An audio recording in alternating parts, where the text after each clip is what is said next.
So boys, welcome to the road to Happy. What a little day we've just had, eh? Yeah, good crack for me. Nice little track, yeah? Man. Enjoyed your day, Jack? Yeah, I've had fun, yeah. Good, isn't it? Out of my depth, but I've had fun. It's a great track though, it's nice and easy to ride and jumps are nice and smooth. Got to have a little play at the end. Good day, innit? It's always good when you get out on the bikes for a play. Yeah, definitely. It's been a long time. In fact, we never actually did get out playing together. Yeah. Rode together for years, but never together. Different ages, weren't we? Yeah. Different groups. But it's been amazing to see you, mate. It's been great to meet you, Jay. It's been a really lovely day. And I want to start off by thanking you so much for putting yourselves out of the way for this, because I know it's a long way from you know, it costs a lot of money to bring bikes up. Yeah, it's all for a good cause, and if we can get people riding, keep people happy, keep people sane. I appreciate it. The team as well appreciate it, and hopefully we can help many people and inspire people with the stories and take this onwards and upwards. Yeah, but, the more people we can get on bikes, the better. Yeah. Get people healthy, happy. Yeah, that's all it. well and good. Yeah, that's it. Because I know it's coming back riding has definitely saved me. It's definitely saved me for sure. It's got me out of the darkness. And hopefully this interview will just drag a few people out of that little while and give some inspiration. So what we've been doing for the last 22 years, Glen? What have you been up to? Well, when you stopped racing, I kept going. Ended up in the British Championship, doing a few Grand Prix. A pretty decent career doing that racing. Then real life took over. Then had a little one, started a business, and been out to the game for sort of like 10 years. Yeah. And just sort of during lockdown really, got back into riding a bit of motocross again and back racing again, having to play in the old stomping grounds we used to ride on when we were kids. How's that been going? Not too bad actually. First round we finished second, should have won it really, but silly mistakes and being old and fat don't help either. That's it, mate. But you can throw yourself in with the kids. I know. Man. Yeah, a good frying pan into the fire, innit? You never do things in halves, do you? Nah, fucking get on. What have you been doing with yourself, Jay? I've been working for Glen. Yeah? Yeah, we got a bike shop in Mountain Ash, South Wales. Yeah. So, me and him I've been with him now 3 years after he kidnapped me. Yeah. And you can't sack volunteers, so. Yeah. But yeah, I've been doing a bit of road racing, couple of Thunder Sport meetings, couple of Scarborough meetings up at Oliver's Mount, Aberdeen Park when it was on. Unfortunately, COVID's put paid to that at the moment, but that's coming back up. And yeah, just flat around the road bikes then. Yeah. We've been mini motoring, pit biking. Yeah. Tell me about this mini motoring, man. Yeah. I see your bike, the photos of your bike. Oh, it's class, man. Yeah. Big fat kid, I mean, on a full leathers, on a KX60 with supermoto tyres on. Love it, man. It's carnage. Absolute carnage. Full slicks on a go-kart track. Yeah. I'm on a 140 pit bike, he's on a KX60. Yeah. Just playing out with everyone. Yeah. Brilliant. I see the KX60, that's golden. Oh, class. It takes me back to when I kind of first met you. Like when you was riding that 60, you was beating everyone, winning races by miles, mate. Is that the same bike or is it? No, different bike. They went back to dirt wheels. They did when after we won the British Championship on them, so they went back. It would be nice to have kept some of the bikes, but we just on to the next thing. Once that one was done, it was on to the next one then. That's it. So obviously, Jay, motocross isn't your first sport. So tell me a little bit about your road racing career. So I started when I was 11. Yeah. My dad used to race sidecars, road racing sidecars. He did alright there. He had a couple of fourths in Southern 100 out in the Isle of Man. Smashed himself to pieces several times. And then I come along and we used to buy the motorcycle news every week. And they used to sell road racing bikes in there. It was like, oh, there's an 80. Well, I'm 11, so let's have a look into this. So we went down to London, bought a little Kajiva 80, joined the Junior Road Racing Association, and then I've been road racing ever since. Had some pretty good success today. Raced at international level as well. Did the Northwest 200 a couple of times. Had a big crash there in 2004 and broke my back. Had a year out and then came back in 06 and out to 50 odd races, won 48 of them. Amazing. I just love the road racing. Like it was always a thing in South Wales. Sort of, Glen was the motocrosser. I was the road racing kid. So it's good that we've come together now, and you know. We hang out and have some laughs, don't we? Get up to all sorts of trouble. I bet you It's good really, 'cause it's not like going to work then, is it? It's like just going and have the crack with your mates every day. I think that's the secret, is doing something you love doing for work. You've got to have enjoyment in it. Yeah, for sure, man. You know, if it's not bringing it, if it's like that feng shui thing, if it doesn't give you happiness, throw it away. 100%, mate. You know, I've never had the kahunas to ride on tarmac. I've always been frightened of them old big it's good, man, it's class.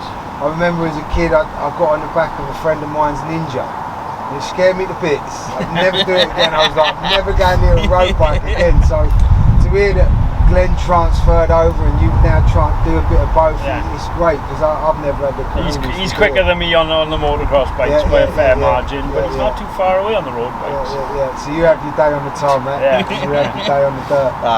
That's amazing. I think to even it up, we need to do a bit of trials or something. Yeah, that's it. That's a fair both be equally crap. That's the thing with trials, isn't it? I had one before, and if you go with someone that's good, you just sit there and watch them all day. If you've got someone who's just as crap as you are, you have a good crack at. You're laughing at each other all day, falling off. I love it.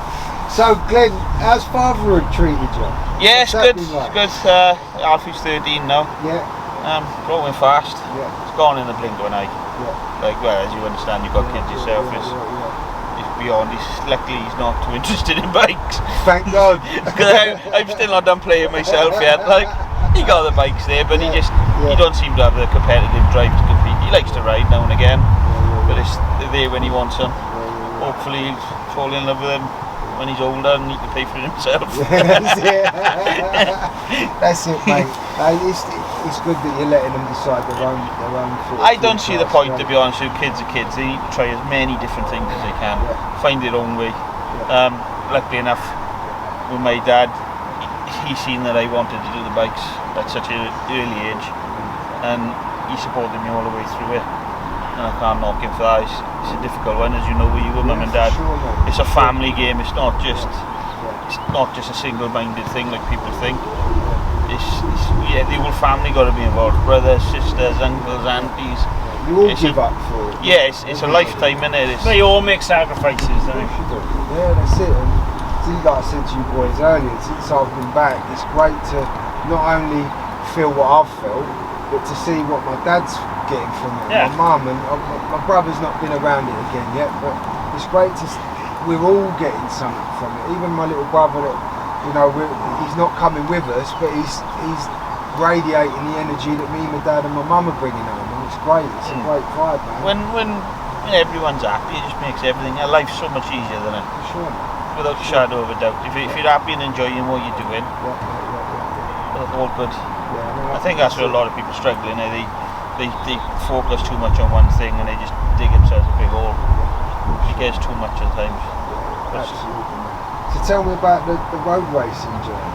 Well, it just started off as a bit of a crack really with the boys. Yeah. Me and one of the boys bought one between us, Yeah. and then we went and done a track day, and then sort of it was a bit of fun, just something a bit different. I'd been so busy with the shop with work that I hadn't had a chance to do anything. Didn't need to be as fit for that as you do for this. And it just went from there really. We ended up winning like a clubman championship. But then lockdown happened and Corona and just sort of Madness. nothing happened. Nothing was happening. Yeah, so no circuits were open. Or, you know, you can ride an off-road bike, obviously on a on a local farm or you know with the landowner's permission or whatever. But it's hard with the road bikes because you need proper circuits. Of course, with all them being closed, it was hard. But I think with him doing the road racing, I think because as soon as he puts a jersey on, everyone sees the Phillips and go, right, there's the target. I think with the road racing, people who've come from motocross to road racing know, but a lot of people don't. So when I think he's enjoyed that part of the road racing of not having the pressure then. just being able to go And do whatever you want. Just have the crack like where it is. As soon as we don't want it, you just would have had to do what we always did do. That's it. Oh, too fat, well for that now, like. And I think a lot of that expectation comes from yourself. Yeah. Since I've been back, it's that expectation of why am I not going as fast as I used to? You just got to release the animal and go, you know what, I don't really. And the thing is, there's people that we were racing against who've never stopped, and we've stopped, and then all of a sudden you think, fucking hell, I used to beat them. They smoking me. What's going on, yeah? Like, yeah, you've had that and all, yeah, 100%, mate. It's like we spoke earlier today about that competitive nature. It's like, used to be crap. It can really cripple you if you let it. Let it cripple you. It can certainly fry your brain, can't it? Massively, man. I've found that a difficult part of coming back is just letting all of it go. Because I'm not who I used to be. I'm an older man now. I've done other stuff in my life. Yeah, but you're wiser. Yeah, 100%. So you can use that, use that to your ability. Yeah, but your head tells you go, doesn't it? And your body goes, fuck up, fat boy, you're going to die. Don't, mate. Like I said to you the other weekend at Ling, you know, it's the first time in 42 years my ego didn't make the decision. I was like, right, my bike's not going to survive in that deep sand. Put it in the back of the van and go home. We ain't got to get a result today. But even though when I was saying that to my dad, like, the Jiminy cricket in my head was going, stay, you're going to fall behind in the points. You're not going to be able to catch anyone now. You're two races down now. And I was just thinking, shut up. Shut up, Jiminy. Shut up. I just don't want to listen to you anymore. I think when you're a kid though, and like your parents are putting in and you've got that expectation, you want to finish every single motor that Of course you do. you know. Now you're older, you can just go, you know what, I tried my best, I'm blowing up my ass. Just pull off. It doesn't matter. It don't matter. As long as you've had a good day, you go home with a smiling face and it's safe, and you've not broken anything, bike and bones. Yeah, but winning's fun, isn't it? Yeah, it is, I think. But I hate it. So, going back to sort of back in the day when we used to ride, I mean, yourself as well, Joe, I mean, what was your training rituals when you was training, when you was riding? What did you have to do to keep yourself mentally fit, physically fit? What was you doing back then? Well, luckily enough, I've always been pretty mentally strong and headstrong, and to be fair, my whole family are pretty much the same. Well, as you know what the old man's like. I always struggle with the fitness side of things, being the size I am. I've always been quite a big lump. I was always good with the strength side of it, but I used to try and ride as much as I could. But it was hard because it was the financial side of it then. But later on we had all the personal trainers and all that sort of stuff. And when I got ill then, that's when it all had to sort of leave it all behind, like sort of sort my body out first and get everything organised and in some sort of order before I could sort of come back and do a bit again. Because I was just digging myself a big hole. The harder I trained, the worse I got. It's tough. It's tough. How about you, Joe? What was your? Like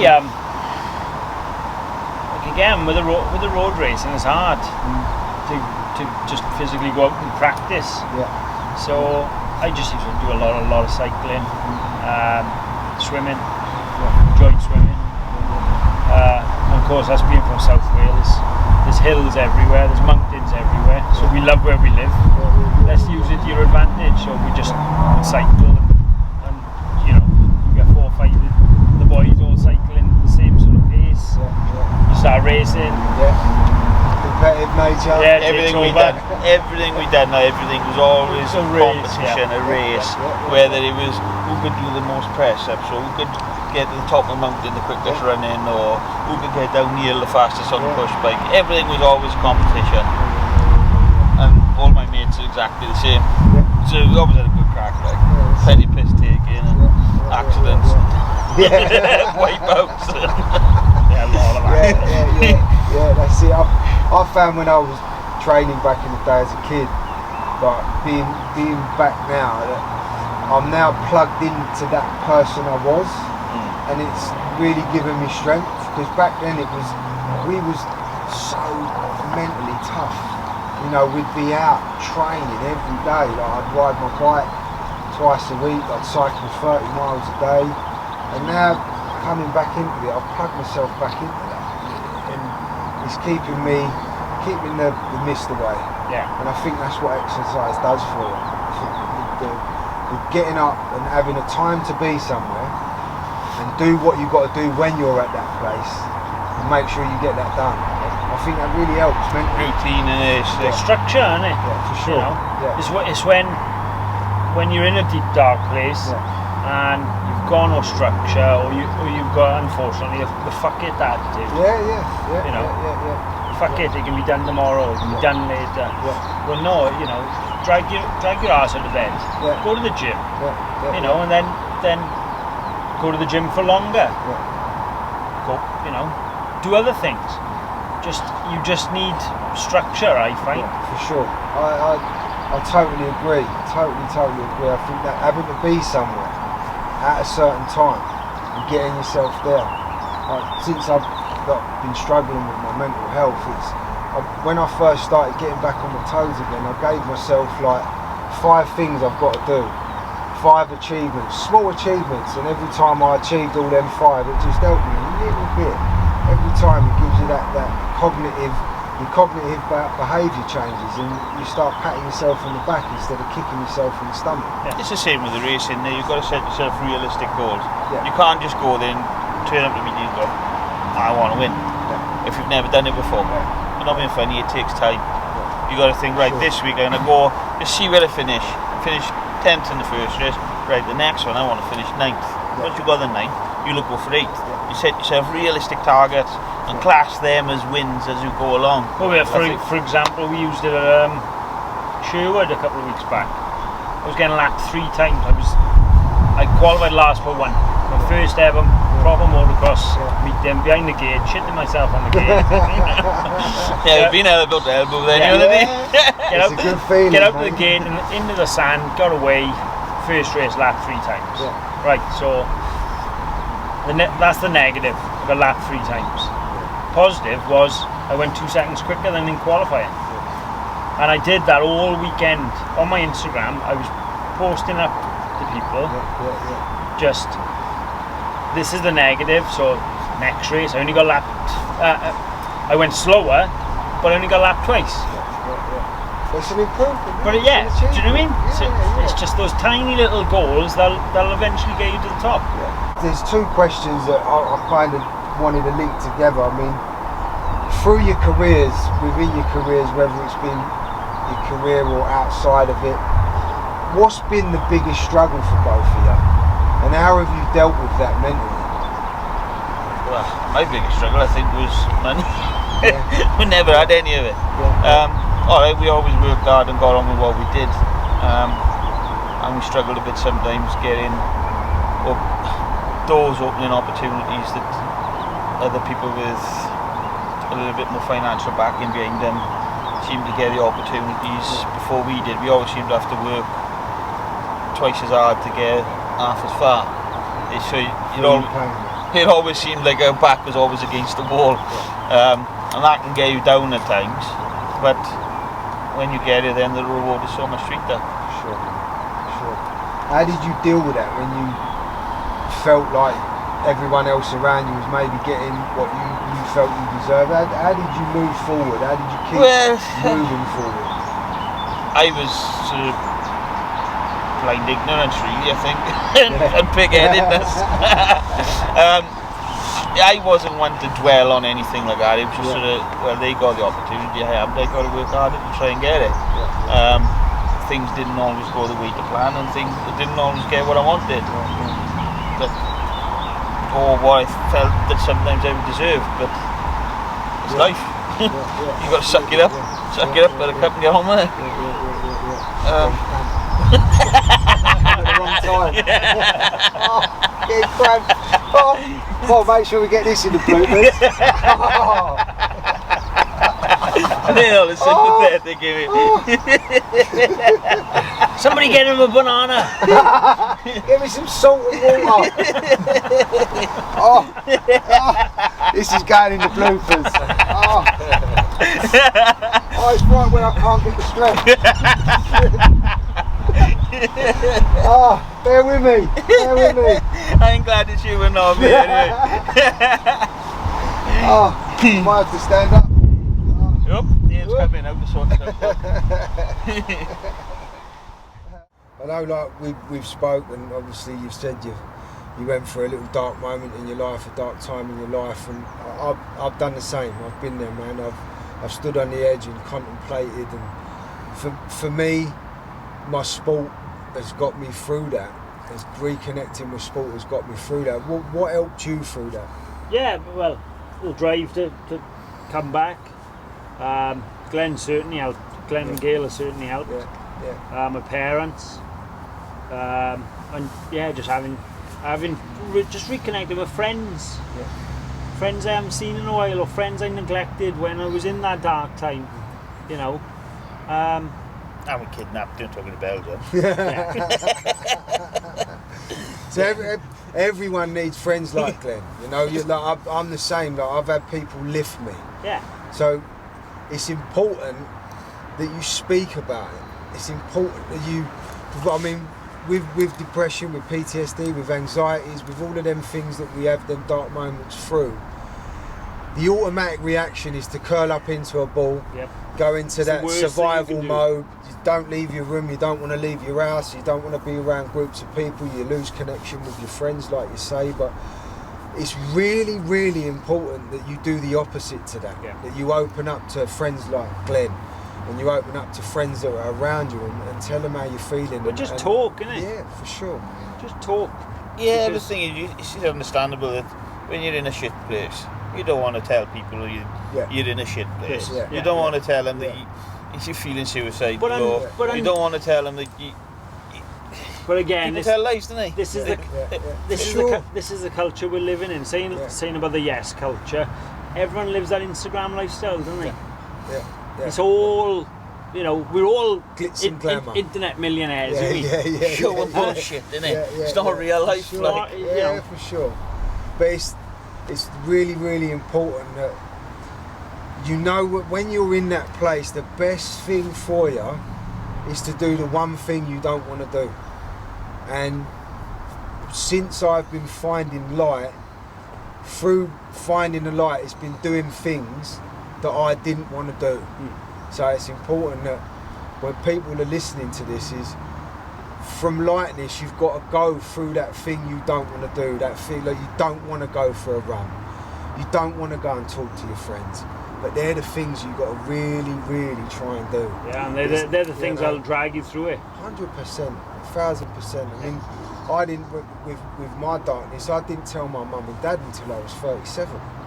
And I've been struggling really, I think the first seed was giving up motocross and losing everything. And that first seed, I didn't tell anyone for years. And until I did, all of a sudden, it was that the weight lifted off. Oh my God, it was incredible. People are so headstrong and so proud that they don't want to admit that they're struggling either. I think that's a lot to do with it. Especially males, especially men. Yep. Like, you know, I don't want to be cast as sexist or anything, but I mean, it's statistics. You look at the statistics in black and white. It's killing more men than any disease on the planet. Suicide between, I think it's the age of 25 to 50. It kills more men than any disease. And that's, for me, I personally think it's because the pride we carry.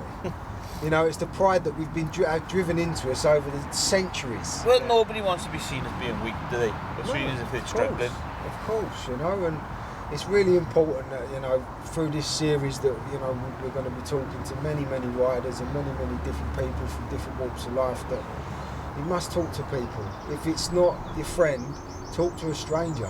Yep. Go and talk to a doctor, or go and talk to your GP. That's what I Well, think. there's help out there, you know. 100%.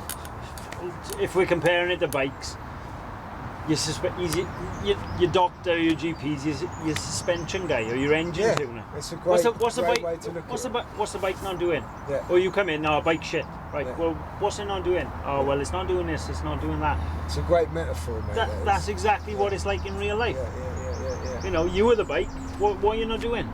Yeah. It's a fantastic way, especially people who are watching this who are bike people. That might click with someone. Do you know what? I'll get that. And that's a great way to look at it, mate. Really, The thing is, a doctor, all a doctor is a mechanic. Where we have mechanics on nuts and bolts, he's the mechanic of the body. Yeah. All this, it's mad, isn't it? All the shrinks and all that, they're mechanics of the mind, like. Yeah, fantastic. And it's all really simple. But we forget about the simple stuff along the way. We complicate it and life gets misty. Yeah. And we complicate everything. But it's the little simple little snippets that you get given when you go and talk to a therapist or a counsellor. And especially in the world of sport, because the world of sport is full of pride. It's full of, you know, your bravado, you know, and big chest, ego, and bullshit. you know, and you know, leave all that alone. You know, whether you're a sportsman or a civilian, or, you know, just go and speak to someone, man. If you're feeling that darkness, Yes. I couldn't, you know, advise it more. You know, I couldn't advise it more. So, moving on to the next question, what would you, if you could go back, what would you say to a 16-year-old you? What would you say, knowing what you know now? Can I say 17-year-old? 17-year-old. We'll say 17. Because I got Hondas cheap for 2004. Yeah. I won a couple of nationals in 2003, and a local Welsh rider, TT winner, come on to me. He was like, "I can get you the new Hondas for next year for, you know, pennies for nothing." We wanted to do the 3 international road races, which was the Northwest 200, the Isle of Man TT. Actually, no, it was the Manx, not the TT, but it's like the amateur TT then. Builds you up to the TT. Yeah. And the Ulster Grand Prix. Yeah, cool. So we had these Hondas, fantastic bits of kit, flying machines. Yeah. I went to the Northwest 200, youngest person to ever do the Northwest 200 in Northern Ireland. Ireland's biggest outdoor sporting event. Yeah. So in the morning before you go out, like, now I'm the reason there's a newcomer's lap, because there was no newcomer's lap. Right. It was get on your bike and do your thing. Well, in the morning they take you around on a bus at 20 mile an hour. Yeah. With one of the local Irish legends going, I've crashed there, running that curb, I've run into that lamppost at 20 mile an hour. Yeah. So it doesn't show how, you know, when you're doing 120 mile an hour into that corner, it doesn't show how much it tightens and stuff. Yeah. And I went to the Northwest in 04. He said, you come to Station Corner, it's about 4 mile run down the University Corner. Bike's 174 mile an hour, flat out. Jesus. 5th fastest super sport bike all week. Jesus. Yeah. up against the factory Hondas, the work Suzuki's a lot. Yeah. So fair play, we're rocking on here. And they said, our first lap, take it steady, going through station, got to the station corner, and it was just, this is nothing, this is easy. Yeah. Like, 2 minutes later, I'm lying at the bottom of a cliff with a broken back. Jesus Christ. All because we've been taken round on this bus at 20 mile an hour in the morning. Yeah. Black Hill corner on the northwest. Jesus. Uphill, off camber, and it tightens. So there's a real late apex on the corner. Right. Well, I've come in there, over on the left hand side, but it's tightened. Yeah. It's the left hander, it's tightened.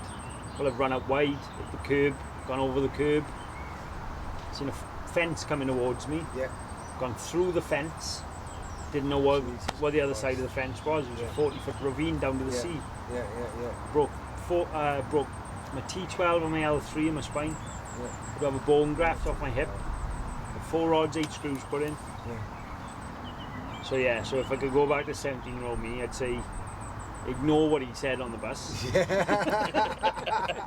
And take a little bit off. And chill out. Yeah. So we come to the end of the interview. I want to run through a few fun questions. Right, so it's a one-word answer. You can answer them one by one if you want. So we'll go from the top. So, 2-stroke or 4-stroke? 2. 2-stroke. Hard pack or sand? Long. No, like it. Tarmac. Good answer, I should have put that on there. So hard pack. Old school or new school? Old school. Old school. Yeah, like it me too. Crisps or chocolate? Oh. White choose. Both. Yeah. Look at me. Both. What about you, Jay? Chocolate. Chocolate. I'm a crisps man. TV or radio? Telly. Telly? Oh, I don't know, radio's pretty good. Yeah, man, I'm a music man for sure. Radio 2. Yeah, radio Yeah, it's 2. got to be Radio 2. Yeah, I'm a Radio 6 man. I like Radio 6. I have no idea what's on. going on on Radio 1 at the minute. No, do any of I've us? become an old man. Like. Do any of us? I think you've got to be under 17 to understand what's going on in BBC at the moment. 125 or 450? Oh, tricky. I've written them all. I've won on them all. I like them all. I got everything from 500 to yeah. 50s. You've got about 25 bikes. Jay? I probably go 125. 125, yeah. 2 strokes, eh? Yeah. Racing or practice? Race. Racing. Yeah. Definitely racing. Nothing like the feet. Yeah. Racing at home or racing abroad? Sources for courses, I think. Yeah. You have so much going abroad, you'd appreciate it a lot more, I think. But at home, the boys around here now, it's... I think I've been going out doing European stuff, and I gotta say, the way is abroad. a different attitude. Just because the laugh you had, yeah, you know, everyone buys you a beer, you're appreciated for travelling all that mile. Yeah, me too. I never forget, I rode in Holland, I broke my top of my arm in practice, and a Dutch fella, must have been 12, 13, one of the Dutch organisers who was in the beer tent, brought me a tray of beers, and my dad found me on the bank at the start line. My arm was in a sling, and I was abreast. I had me nut, and he was like, "Is that you, boy?" I'm like, "Yeah, Dad, come and help me." So abroad, I used to love it. It was such a We had to, well, you went to Denmark and everything together, we had a good crack, didn't we? It was good, it was good. So good. With the team thing when it was like out with the British team, It was amazing. And it was a an good outfit. atmosphere. We was in Yeah. outfit. We used to go and really give it a go. Beer tent or early night? Nah, be a tent, mate. I'm a terrible drinker though. Yeah. So,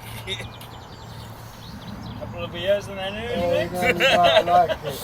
This is for me it's easy, but I'm not quite sure of you. Bridgestone or Dunlop?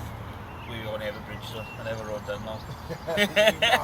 you know. I've had more success on Bridgestones. Yeah. than Bridgestone, keep the flag flying. Motocross or road racing? Yeah, The my last heart's in one. motocross. Yeah? Always have been. I enjoy the road Yeah, racing. yeah. It's something different. Yeah. It's horses for courses, I think. I Both, isn't it? I'm going to say road racing, but I get why. Like I always found that when I was a kid that the motocrossers were quite snobby to me. Right, okay. Right. Because I was the road racer. Yeah. But I'm enjoying being in the motocross community because everyone seems to really appreciate it, and it's a good laugh. Right, wicked fellas. So thank you so much again for being part of this. I really appreciate it. I mean, with the sharing that we had the other night when I done my post, we've had pretty much 8,000 and a bit people connect with the post. I'm taken off my feet by the response that we have. Well, the more people we can get involved and the more people can get on bikes, it's better for everyone, it's better for the whole industry, the whole sport, everything from complete beginners to the old man who's coming back and having a play. Anyone watching this is struggling, we're all available on Facebook or Instagram or whatever, just reach out. Yeah, sure.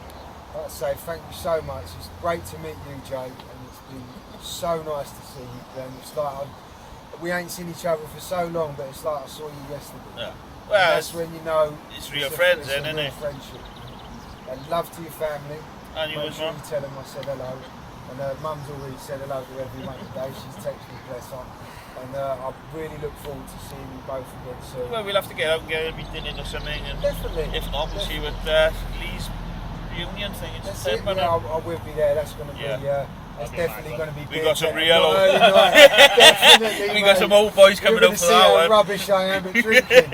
I want to thank the boys on the cameras for being here today. You've both done a fantastic job, and just thanks for being part of this crazy idea that I come up with 12 months ago. And this is the first one, and it's been really special. Well, hopefully now we can kick it off and keep it going and get other people involved and get something sorted then and get people back on bikes. There's so many people since the likes of Lee and people and Will that have been doing the interviews that are they're coming back out of retirement and getting back on a bike and enjoying it again, making it back to what it should be about. And old friends speaking. Yeah. Having a message every now and again. I've been talking to Leon Day and Tim East and all of these guys we all grew up with, you know, and we're not just motocrossers or road racers, we're a group of friends and lost connection, and now we're all slowly putting our fingers back in the pie. Well, it's never easier now than now to connect with people, is it? Even from the other side of the country. Years ago we never had that, did we? It's easier now than it's ever been, so let's make the most of it. Glen, thank you, brother. Big love. Jay, thank you, brother. I've been struggling with my cramp on planet.